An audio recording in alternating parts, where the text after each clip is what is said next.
We are the champions. Can't say that enough. It feels good. Golden Knights waking up as Stanley Cup champions this morning. Or still up from last night. Hard to say. More than 19,000 folks packed T-Mobile Arena last night. The largest crowd in Golden Knights history.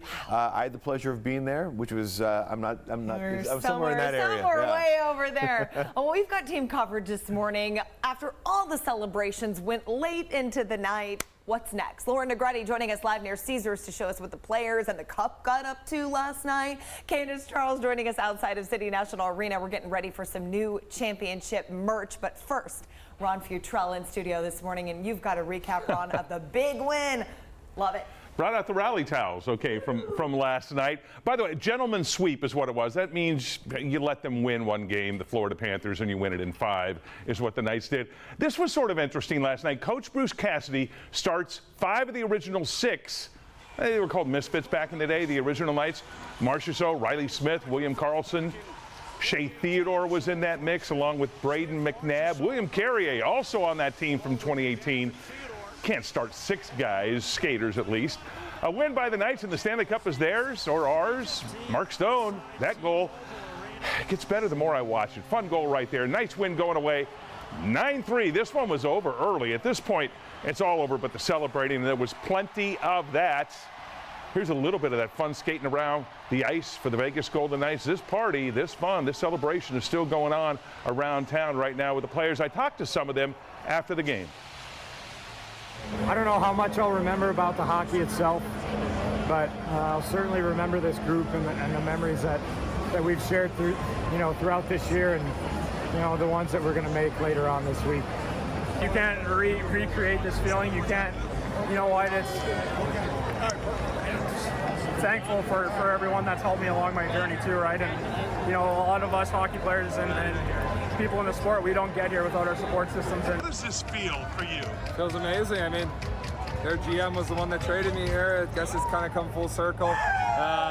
It feels great. I mean, you look at all the loved ones out here. This is the best feeling in the world. And we're going to remember this forever. Not only being in history on this thing, but with one another. It's the best. Getting their names on the cup. As promised, here's Chandler Stevenson, his wife and little one. Okay?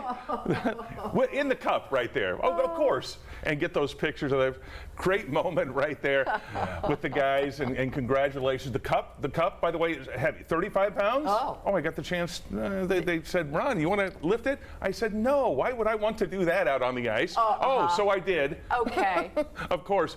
And the picture on the left is Denver, 1990 National Championship by the Rebels. And I do want to make this point here with this, of how this town is united, the feeling that we all have with the championship. It was like that. Those locals that have been here for a long time remember 1990 when the Rebels won it all against Duke, a blowout win. Yes. That still stands historic with 30-point win. Last night, a blowout win.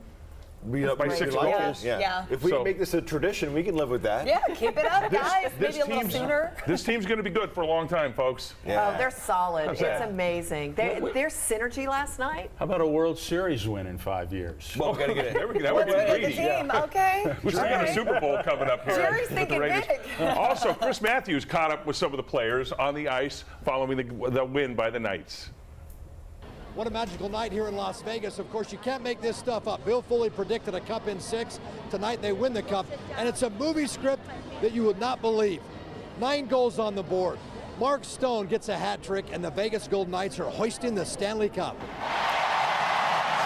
You predicted this stuff. I make unrealistic statements to help people overachieve, and then they do. To think about what Bill Foley has done, bringing a team here, the first major league team, and saying he expected to win the championship in 6 years, you couldn't write a script like that. It's incredible, but what's also incredible is how great these fans are. Well, it was a dream, first of all, that Joe called me and said, hey, you know what?